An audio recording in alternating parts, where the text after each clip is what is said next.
Hello, friends. Now I'm going to discuss a new chapter in Unit 2. The chapter is on knowledge representation and predicate logic. This particular chapter I have divided into four parts. In the first part, we are going to see now the introduction to the different knowledge representation mechanisms. Now, to solve complex problems in AI, we need two essential things. One, the AI agent should have a large amount of knowledge or knowledge base. And second, just having large amount of knowledge is not enough, but there has to be a mechanism for representing this knowledge and manipulation of existing knowledge to create new solution. When we talk about knowledge representation, we deal with facts. These are the things which we want to represent. They are truth in some relevant word. And knowledge representation deals with how to represent these facts. Consider this particular diagram. It shows you how the knowledge is representation and represented and how mapping takes place. Now, one thing is very clear that when we are dealing with computers, we are dealing with machines. Machines don't understand our language. Also, we cannot speak in terms of machine in the language which machine understands. So, whenever we are dealing with the speech representation, speech interpretation by the machine, we have to follow certain mechanism. So, as I've already told you, facts are given as input to the knowledge base. Okay, so humans will give English facts, but these English facts, while storing in the knowledge base, they'll be stored in terms of internal representations. Later on, we'll see there are different logical representations that we can use.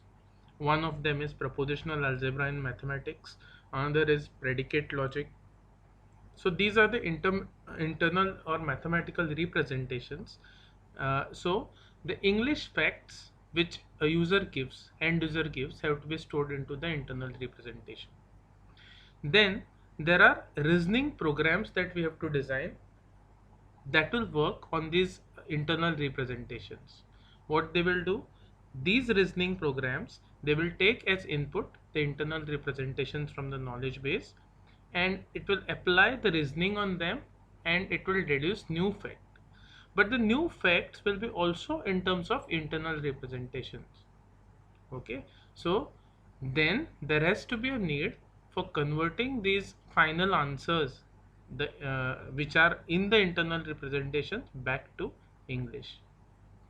So for the machine, it is very important to understand English representations given by the end user should be understood. Okay, and understanding means it should be correctly interpreted into the internal representation by the machine. And second, once the reasoning program works on it and it gives an output, or it infers a new fact which is in internal representation, English generation is a part which is from the machine side, wherein machine has to correctly generate the internal representation answer into the English answer that end user can understand. So initial facts that are given to the machine, they are in English. So these English facts, before entering them into the knowledge base, they have to be converted into internal representation. And this approach is called as forward representation mapping. Once the facts are converted into internal representation, the operation of program, basically there are reasoning programs like resolution that we are going to see later.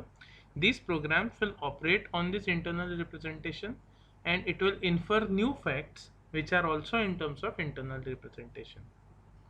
Then a mechanism called as backward representation mapping will convert these final answers which are still in internal representations into the final facts. So this is what is going to happen. Now, when we speak about representation and mapping, let's take an example. Let's say there is an English fact given to the knowledge base, Spot is a dog.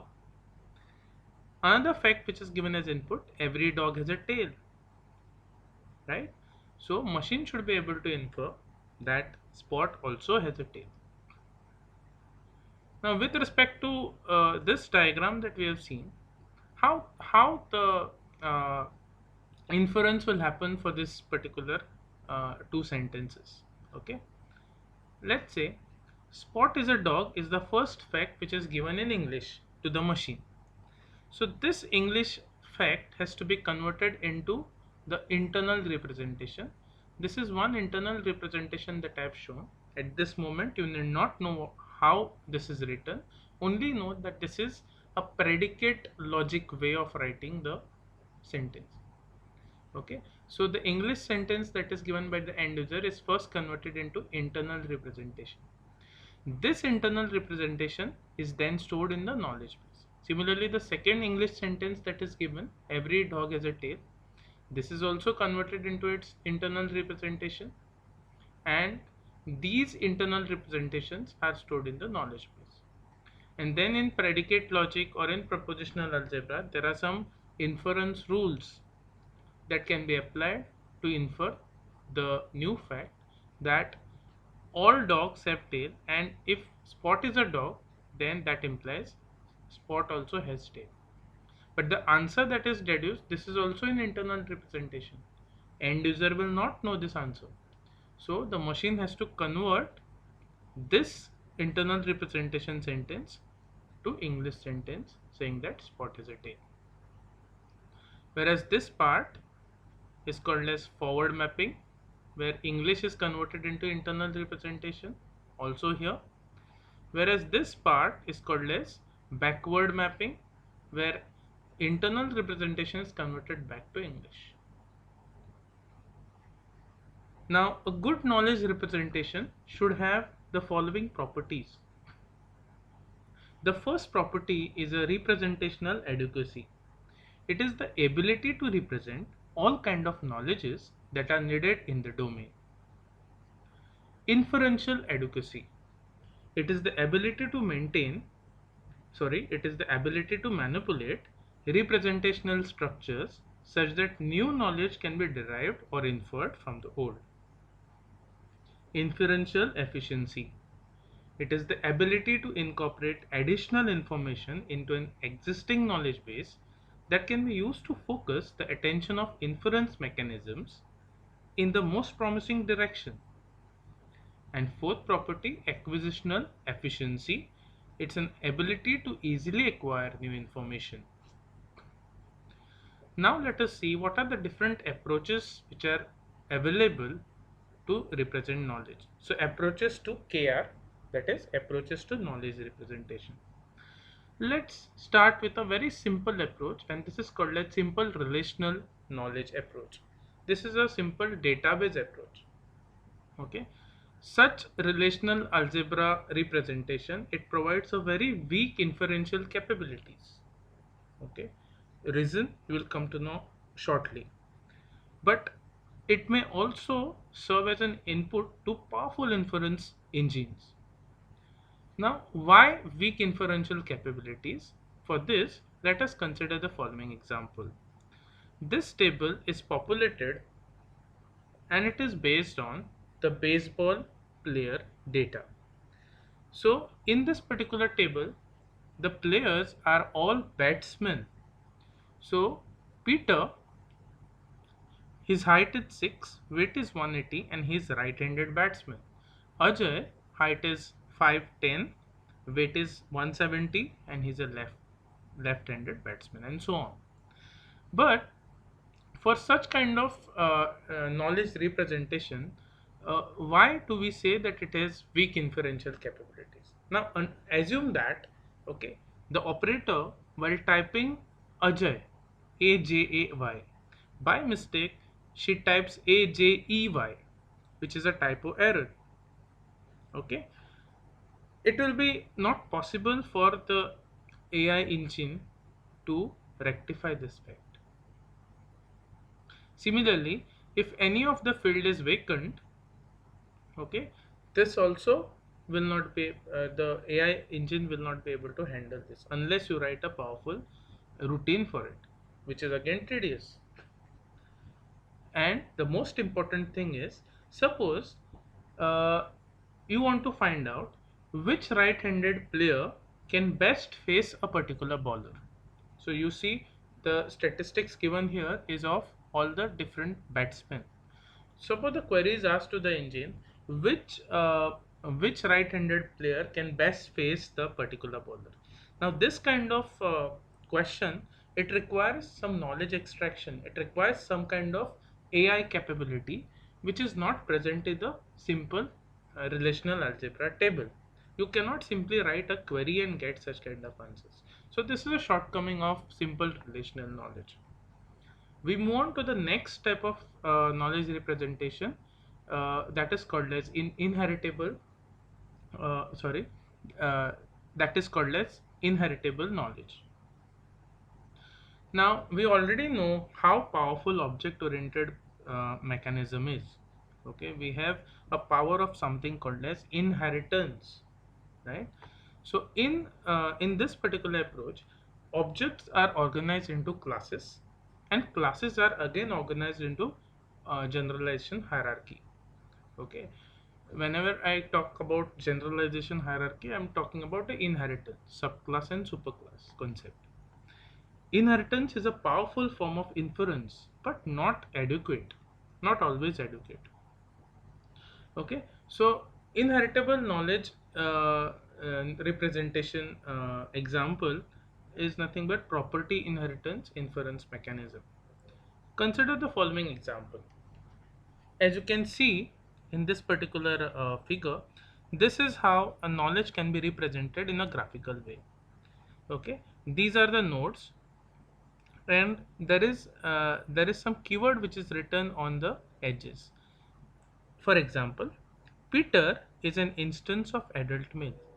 Instance keyword tell that Peter is an object of adult male, and since Peter is an object of adult male, it inherits all the properties of adult male because it is just a copy of adult male. Further, adult male is a person. Now, keyword is a tells that adult male is a subclass of a superclass called as person. So, adult male also inherits all the properties of person class. Whereas person class has his own data member called as handed, whose default value is right. So, unless adult male overrides this default parameter called as handed, unless adult male does it, it will also inherit the same data member called as handed with the default value is right. So if the query is asked in this case, is adult male right handed, the answer will be yes. Correct. Now if a query is asked, is Peter is right handed? Okay, now uh, what engine will do is, inference engine will do here is, Peter, since it's an instance of adult male, it inherits all the properties of adult male, and we have just seen adult male is right-handed, and that's why it will infer that Peter is also right-handed. Okay, so this way, the most obvious things, okay, can be easily represented using inheritable knowledge. But later on, we'll see there are some problems with uh, inheritance also, in terms of hierarchies. There is something called as tangled hierarchy when there is multiple inheritance and all. So inheritable knowledge in that case can give you problems, but otherwise it's a very powerful representation mechanism. We move on to the next, inferential knowledge representation. So in this chapter we are going to focus fully on inferential knowledge representation. So inferential knowledge representation, as we have already seen, the facts are represented in logical form, like propositions, predicate, internal forms, okay, which facilitates reasoning. And then it requires a powerful inference engine. I told you there are inference or reasoning programs that operate on these internal representations. One powerful program or one powerful algorithm that we are going to see is called as the resolution algorithm. So there is a powerful inference engine that is required here. As an example, suppose a fact is given, Marcus is a man and all men are mortal. Using this kind of representation, system can easily infer that Marcus is also motor. We move on to the next kind of approach, which is procedural knowledge representation approach. Now, as the word procedural tells you that in this approach, the programmer will write explicitly the program what system has to do. These programs are Prolog or Lisp programs. Okay. In this representation, it deals with how to make it rather than what it is. It may have inferential efficiency, but no inferential adequacy and acquisitional efficiency. An example, writing Lisp programs. Okay. Now, there are some issues that we have to deal with knowledge representations. For now, I would like to skip this particular part and I would like to revisit this part at the end of the chapter. Okay. So, as I have told you, in this particular chapter, we are going to focus on what kind of representation. We are going to focus on inferential knowledge representation. That is, when facts can be converted into logical form and then reasoning can be performed on those logical forms. So, this can be done in two ways. One, using propositional logic or propositional algebra in mathematics, and then using predicate logic. So now let us get a quick introduction of what is propositional logic. We have already studied this in mathematics. So propositional logic is nothing but they are the statements used in mathematics. What is a proposition? It's a declarative sentence whose value can be either true or false. As an example, say sky is blue. Sky is not always blue, right? But at least once sky can be blue. So this is a proposition. It's called as atomic proposition. Sky is blue and the plants are green. Basically, this is a conjunctive sentence. Sky is blue is one sub-sentence, plants are green is second sub-sentence, and these two sub-sentences are connected with and, which is a connective. And whenever we have a connective involved in the sentence, it's called as complex proposition or molecular proposition. Today is a rainy day, today is Sunday, 2 into 2 is 4. All these are examples of propositional logic. Let us now see few terminologies in propositional algebra before we dive into it further. Statement. A sentence that can be true or false is called as a statement. Properties of statement. Satisfiability. A sentence is satisfiable if there is an interpretation for which it is true. So a sentence is satisfiable if there is at least one interpretation for which it is true. Example, suppose the sentence is we wear woolen clothes. Now we always don't wear woolen clothes. Woolen clothes are used only in the winter but not in summer. So this sentence is satisfiable because there is at least one representation for which it is true, not always. Contradiction. If there is no interpretation for which the sentence is true, so there is no way this particular sentence is true, then it's called as contradiction. Example, Japan is the capital of India. It is never true. Validity is the third property. A sentence is valid if it is always true for every interpretation. Example, Delhi is the capital of India. It is always true. Now in mathematics, we have already dealt with different inference rules. So you have to revise all these inference rules.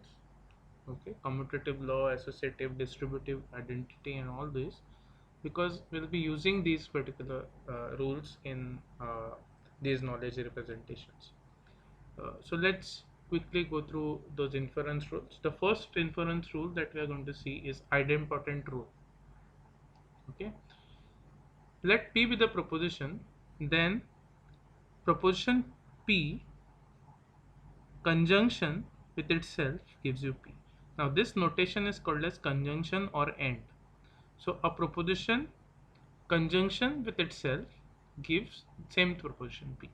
Similarly, proposition disjunction with itself gives the same P. This is idempotent rule. Next is commutative rule. Let P and Q be two different propositions, then P and Q can be also written as Q and P. Okay, this is conjunction. Now same thing applies for disjunction also, or. So this is a disjunction or. So you can write P or Q can be also written as Q or P. Third is associative rule. Now associative rule, for associative rule to work, the sign inside and outside the bracket should be same. So P and Q and R can be also written as P and Q and R. So brackets can be interchanged like this. Same thing will happen for disjunction. P or Q or R can be written as P or Q or R.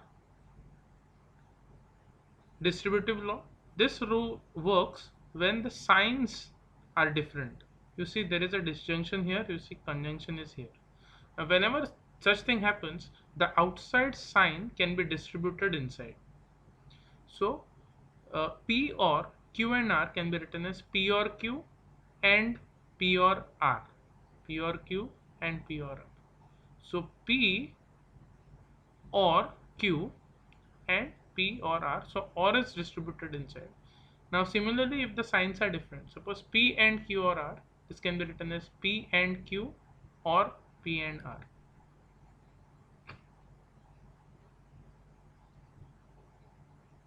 Next, we have De Morgan's rule. Now, De Morgan's rule is applicable whenever there is a negation sign involved outside a sub-expression. So, whenever negation is there outside sub-expression, you have to substitute negation inside the sub-expression. So, not when you substitute inside, P will become not P. Whenever negation is applied for disjunction, it becomes conjunction. And when negation is applied for conjunction, it becomes disjunction. So now negation is applied to disjunction, it becomes conjunction, and when it is applied to Q, it becomes not Q. So the not which is there outside sub expression has to be substituted for each term, has to be applied for each term, and this is what you get. This is De Morgan's law. Similarly, in place of or, suppose there is and, then similarly you can write it this way. Implication elimination. P implies Q can be written as not P or Q.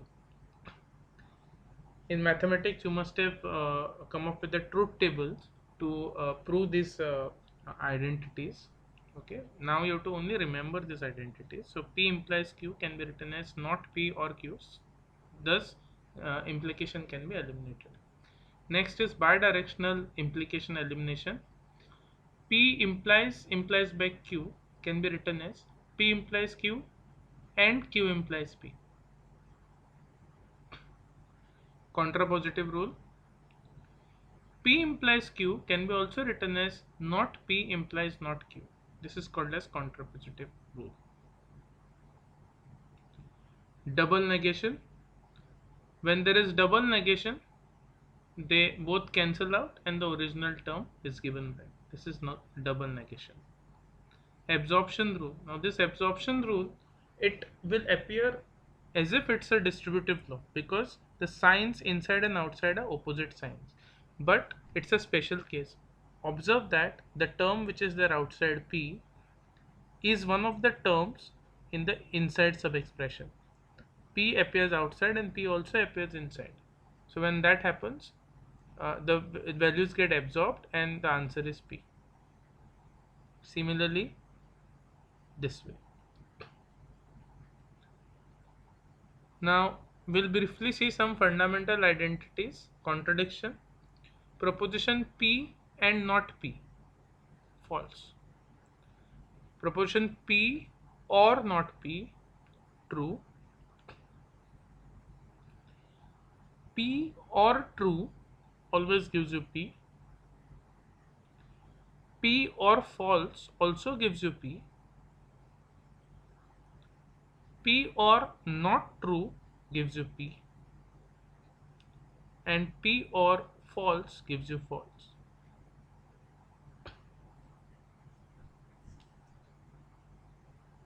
So these are the fundamental identities. Next, modus ponens. Now if P is true,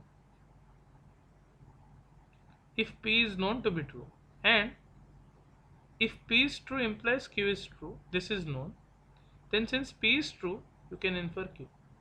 So if you already know that P is true And if you know the fact that if at all P is true, then Q is true. Now that you know P is true, that means Q should be true. So this is modus ponens. Modus tollens. If P implies Q is true, and now you know that P is not true, so Q also should not be true. So this is modus tollens. Chain rule. If P implies Q and Q implies R, then P implies R. This is a chain rule. Disjunctive syllogism.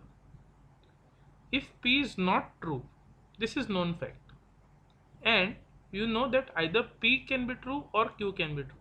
Now since it is known that P is not true, then Q should be true. That's why we can infer Q is true. So this is called as disjunctive syllogism. And elimination. Given P and Q, and it is given that they are true, then we can deduce P and Q separately. So P and Q, if we know that both are true, then we can deduce that P individual is also true. Similarly, we can also deduce that Q individual is also true. So this way we can eliminate conjunction or AND. Next, AND introduction. If P and Q are known to be true, then we can deduce that P and Q is true. Or introduction. Given P and Q are true, then we can deduce that P and Q are true separately. For example, P implies either P or Q. One has to be true, and you know that P is true, so this term will be true. This is how OR can be introduced. Similarly, Q implies P or Q. Okay, so if it is known that Q is true, then we can easily infer that P or Q. So whether P is true or false, whether it is true or false, one thing is very sure, that Q is true, and if Q is true, this whole thing is true. So that's why Q can be implied as P or Q.